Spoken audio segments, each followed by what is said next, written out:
ஓம் வஜ்ரநகாய வித்மகே தீக்ஷ்ண தம்ஷ்ராய தீமகி தன்னு நரசிம்ம பிரச்சோதயாத். ஸ்ரீ குருபியோ நமக. அனைவருக்கும் நமஸ்காரம். இன்று பௌமாஸ்வினி, உங்கள் வேண்டுதல் கைகூடும் அற்புத நாள், யோக தினம் என்றே சொல்லலாம். சில குறிப்பிட்ட நாளும் திதியும் இணைந்து வருவதையும், சில கிழமைகள் சில நட்சத்திரத்துடன் கூடுவதையும் புனித விரத வழிபாட்டுக்குரிய நாளாக பெரியவர்கள் சொல்லி சென்றிருக்கிறார்கள். ஆண்டுக்கு ஒரு முறையோ அல்லது இருமுறையோ இந்த சிறப்பான நாட்கள் அமையும். இந்த நாளில் செய்யும் வழிபாடு, ஜப தபங்கள், ஸ்லோக பாராயணங்கள், தான தர்மங்கள் அளப்பரிய நன்மைகளை அள்ளித்தரும். நினைத்த காரியங்களை சாதிக்க கிடைத்தற்கரிய யோக தினங்களாகவே இந்த தினங்கள் கருதப்படுகிறது. அப்படி ஒரு நாள் தான் பௌமாஸ்வினி. பௌம என்றால் செவ்வாய், பௌமாஸ்வினி என்றால் செவ்வாய்க்கிழமை, அஸ்வினி நட்சத்திரம் கூடிய நாள். அஸ்வினி நட்சத்திரம் என்பது மேஷ ராசியில் உள்ள நட்சத்திரம். அந்த மேஷ ராசி செவ்வாயின் ஆட்சி வீடு. ஜோதிட சாஸ்திரப்படி செவ்வாய் தோஷ நிவர்த்திக்காக ஸ்ரீ லட்சுமி நரசிம்மரை வழிபட வேண்டும். இந்த பௌமாஸ்வினி தினம் லட்சுமி நரசிம்மருக்கு விசேஷமான நாள் என்றே சொல்லலாம். இப்படிப்பட்ட நாளில் லட்சுமி நரசிம்மரை வழிபட செவ்வாய் தோஷம், விபத்து தோஷம், ரத்த சம்பந்தமான நோய்கள் எல்லாம் விலகி நல்ல உடல் ஆரோக்கியம் உண்டாகும். குறிப்பாக கடன் தொல்லைகள் நீங்கும், நல்ல தனலாபம், பூமி வாங்கும் யோகமும் ஏற்படும், சகோதர ஒற்றுமை ஓங்கும், மனோபலம் கூடும், சத்ரு பயம் நீங்கும். இந்த தினத்தில் அம்பிகை வழிபாடும் அளப்பரிய நன்மைகளை தரவல்லது. ஸ்ரீ தேவி மகாத்மியம் அஸ்வினி நட்சத்திரத்தோடு கூடிய மங்கள பௌம வாரம் பௌமாசுனியை போற்றி சொல்கிறது. ஸ்ரீ சண்டிகா பரமேஸ்வரி துர்கா பூஜைக்கு உரிய உன்னதமான திருநாள் இது. இந்த நாளில் ஸ்ரீ ஸ்ரீ மகாத்ரிபுர சுந்தரி மங்களவார சண்டிகை ஸ்ரீ துர்கா பரமேஸ்வரிக்கு பூஜைகள் செய்தல், பாராயணங்கள், ஜப ஆராதனைகள் செய்வது பல கோடி நன்மைகள் தரும். அம்பாளுக்கு உகந்த தினத்தில் சுமங்கலிகளுக்கு நம்மால் என்ற மங்கள பொருட்களை கொடுக்கலாம். இன்று தேவி அதர்வசீஷம் பாராயணம் செய்வது சிறப்பு பலனை தரும். குறிப்பாக ஸ்ரீ அபய தீட்சிதர் இயற்றிய ஸ்ரீ துர்கா சந்திரகலா ஸ்துதி பாராயணம் செய்வது சிறப்பாக சொல்லப்படுகிறது. கலா என்றால் 16, சந்திரனின் 16 கலைகளை குறிக்கிறது. அம்பிகை தனது சிரசில் தரித்துள்ள 16 சந்திரகலைகளை போன்று 16 ஸ்லோகங்களால் அம்பிகையின் புகழை துதிக்கின்றது இந்த ஸ்தோத்திரம். இதை தினமும் காலை மாலை பாராயணம் செய்வது சிறப்பு பலன் தரும். தினம் 21 ஆவர்த்தி 41 நாட்கள் படித்தால் உங்களது ஆபத்துகள் விலகும், வேண்டுதல் நிறைவேறும். இது மகாபெரிவா சொல்லி பல பக்தர்கள் பாராயணம் செய்து பலன் பெற்றுள்ளனர். ராகு காலத்தில் படிக்க இன்னும் விசேஷ பலன் உண்டு என்று சொல்லப்படுகிறது. இது எல்லா புராணங்களில் உள்ளதும், அதாவது தேவி மகாத்மியம், தேவி பற்றிய பிற கதைகள் உள்ள ராக புராணம், ஹரிவம்சம், பாகவதம், இப்படி எல்லா புராணங்களிலிருந்து துர்கையின் வைபவங்களை எடுத்து சொல்லும், தேவியின் நாமங்களை எடுத்து சொல்லும் அற்புதமான மந்திர பூர்வ ஸ்தோத்திரம் இது. ஆதிசங்கரருக்கு பிறகு அத்வைத தத்துவத்திற்கு முக்கிய பங்காற்றியவர் ஸ்ரீ அபய தீட்சிதர். அவர் சாக்ஷாத் பரமேஸ்வர ஸ்வரூபம். அவர் இயற்றிய இந்த ஸ்தோத்திரத்தை காலை மாலை தொடர்ந்து சொல்லி வர நமக்கு எந்த ஒரு பகையோ ஆபத்தோ இல்லாத நிம்மதியான மகிழ்ச்சியான வாழ்க்கை அமையும். இது பஞ்சபூத பயங்களையும் போக்கும் சக்தி படைத்தது. தேச கால வர்த்தமானங்கள் துஷ்டர்களாகும் பொழுது, கெடுதல் அளிக்கும் பொழுது, ஆபத்துக்கள் அகல இந்த ஸ்ரீ துர்கா சந்திரகலா ஸ்துதியை காலை மாலை ஜபிக்க வேண்டும் என்கின்றனர் ஆன்மீக பெரியோர்கள். நம்ம ஸ்தோத்திரத்தை பார்க்கலாம். ஸ்ரீ துர்கா சந்திரகலா ஸ்துதிஹி.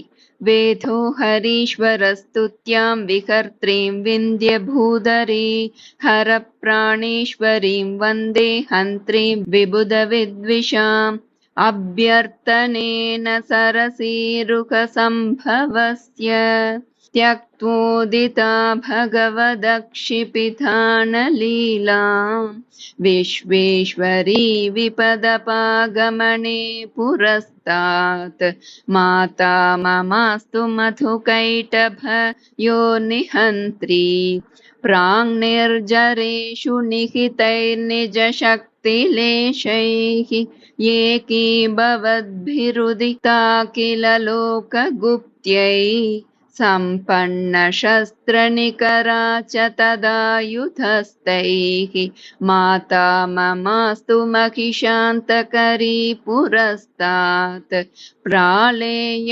शैलतनया तनुकान्ति सम्पत् कोशोदिता कुचलयच्छ विचारुदेहा नारायणी नमदभीप्सित कल्पवल्ली सुप्रीतिमावहतु शुम्भ निशुम्भहन्त्री विश्वेश्वरीति महिषान्तकरीति यस्याः नारायणीत्यपि च नामभिरङ्कितानि सूक्तानि पङ्कजभुवाच सुरर्षिभिश्च दृष्टानि पावकमुखैश्च शिवां भजेताम् उत्पत्तिदैत्यहननस्तवनात्मकानि संरक्षकान्यखिलभूतहिताय यस्याः सूक्तान्यशेषनिगमान्तविदः पठन्ति तां विश्वमातरमजस्रमभिष्टवीमि ये वै प्रचित्तपुनरुत्थितशुम्भमुख्यैः दुर्भिक्षघोरसमयेन चकारितासु आविष्कृतास्त्रिजगदार्तिषु रूपभेदाः तैरम्बिका समभिरक्षतु मां विपद्भ्यः सूक्तं यदीयमरविन्दभवादिदृष्टम् आवर्त्य देव्यनुपदं सुरतः समाधिः द्वावप्यवापतुरभीष्टमनन्यलभ्यं तामादिदेवतरुणीं प्रणमामि देवीम् माहिष्मतीतनुभवं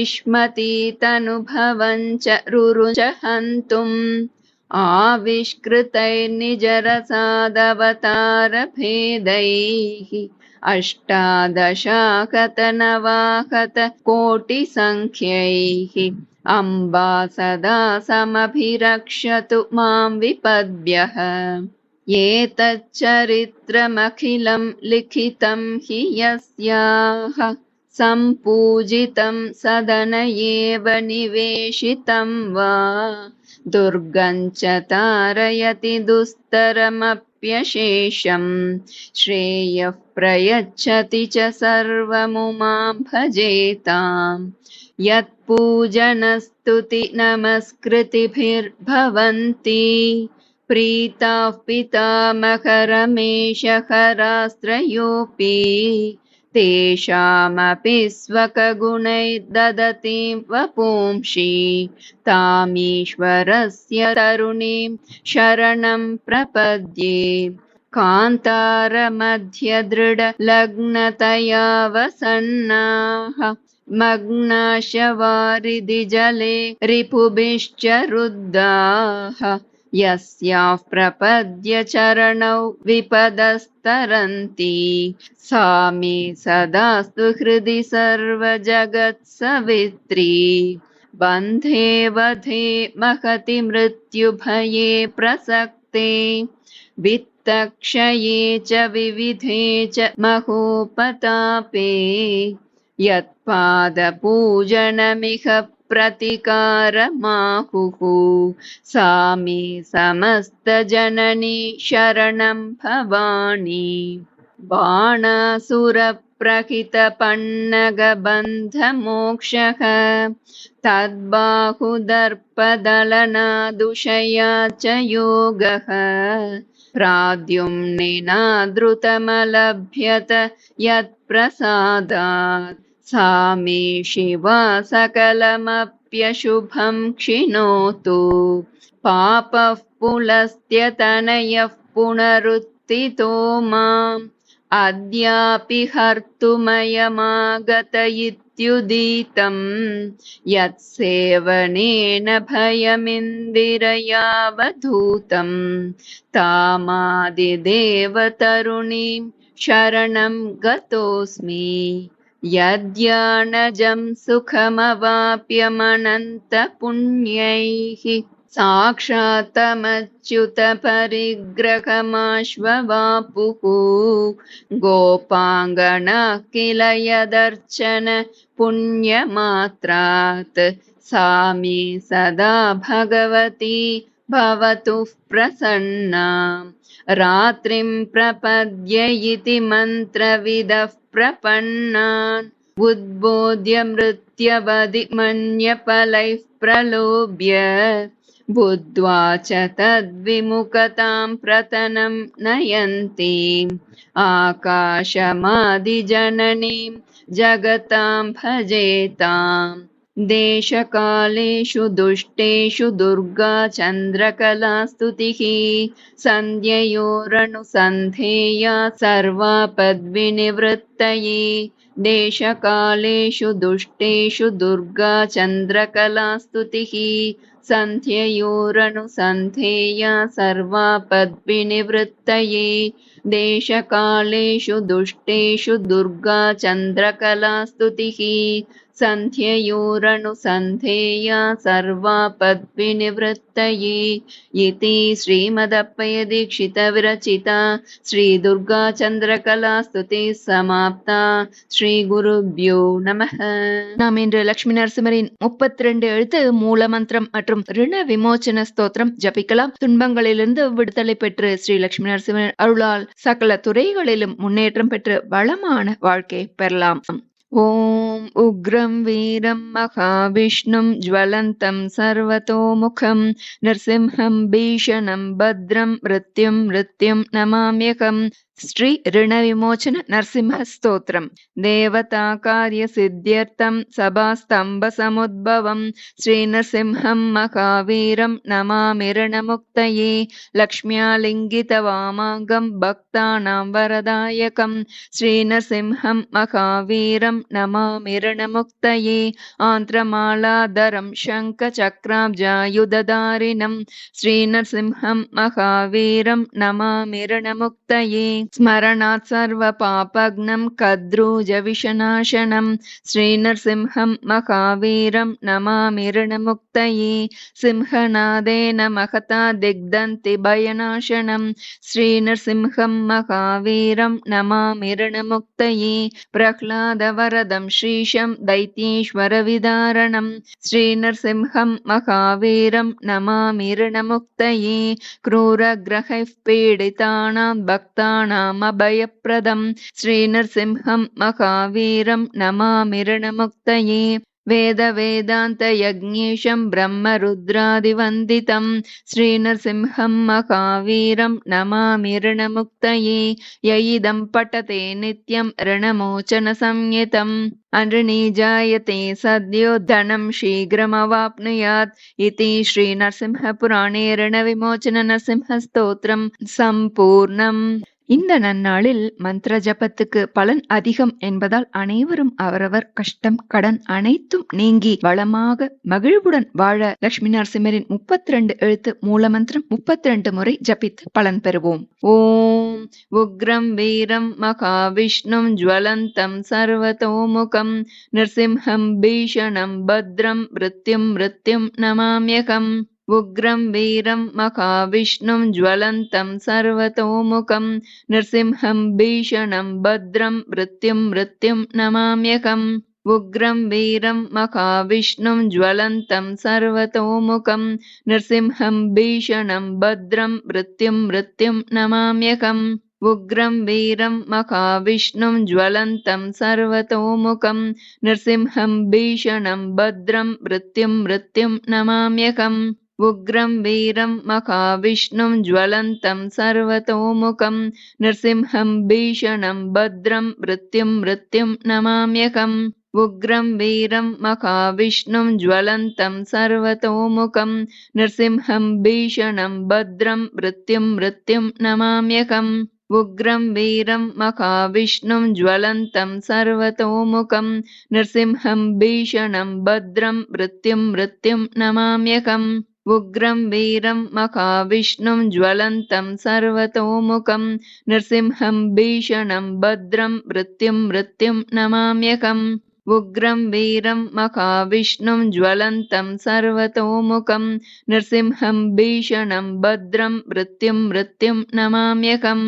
उग्रं वीरं महाविष्णुं ज्वलन्तं सर्वतोमुखं नृसिंहं भीषणं भद्रं मृत्युं मृत्युं नमाम्यहम्. उग्रं वीरं महाविष्णुं ज्वलन्तं सर्वतोमुखं नृसिंहं भीषणं भद्रं मृत्युं मृत्युं नमाम्यहम्. उग्रं वीरं महाविष्णुं ज्वलन्तं सर्वतोमुखं नृसिंहं भीषणं भद्रं मृत्युं मृत्युं नमाम्यहम्. उग्रं वीरं महाविष्णुं ज्वलन्तं सर्वतोमुखं नृसिंहं भीषणं भद्रं मृत्युं नमाम्यहम् उग्रं वीरं महाविष्णुं ज्वलन्तं सर्वतोमुखं नृसिंहं भीषणं भद्रं मृत्युं नमाम्यहम् उग्रं वीरं महाविष्णुं ज्वलन्तं सर्वतोमुखं नृसिंहं भीषणं भद्रं मृत्युं नमाम्यहम् उग्रं वीरं महाविष्णुं ज्वलन्तं सर्वतोमुखं नृसिंहं भीषणं भद्रं मृत्युं नमाम्यहम् उग्रं वीरं महाविष्णुं ज्वलन्तं सर्वतोमुखं नृसिंहं भीषणं भद्रं मृत्युं नमाम्यहम् उग्रं वीरं महाविष्णुं ज्वलन्तं सर्वतोमुखं नृसिंहं भीषणं भद्रं मृत्युं नमाम्यहम् उग्रं वीरं महाविष्णुं ज्वलन्तं सर्वतोमुखं नृसिंहं भीषणं भद्रं मृत्युं नमाम्यहम् उग्रं वीरं महाविष्णुं ज्वलन्तं सर्वतोमुखं नृसिंहं भीषणं भद्रं मृत्युं नमाम्यहम् उग्रं वीरं महाविष्णुं ज्वलन्तं सर्वतोमुखं नृसिंहं भीषणं भद्रं मृत्युं नमाम्यहम् उग्रं वीरं महाविष्णुं ज्वलन्तं सर्वतोमुखं नृसिंहं भीषणं भद्रं मृत्युं नमाम्यहम् उग्रं वीरं महाविष्णुं ज्वलन्तं सर्वतोमुखं नृसिंहं भीषणं भद्रं मृत्युं नमाम्यहम् उग्रं वीरं महाविष्णुं ज्वलन्तं सर्वतोमुखं नृसिंहं भीषणं भद्रं मृत्युं नमाम्यहम्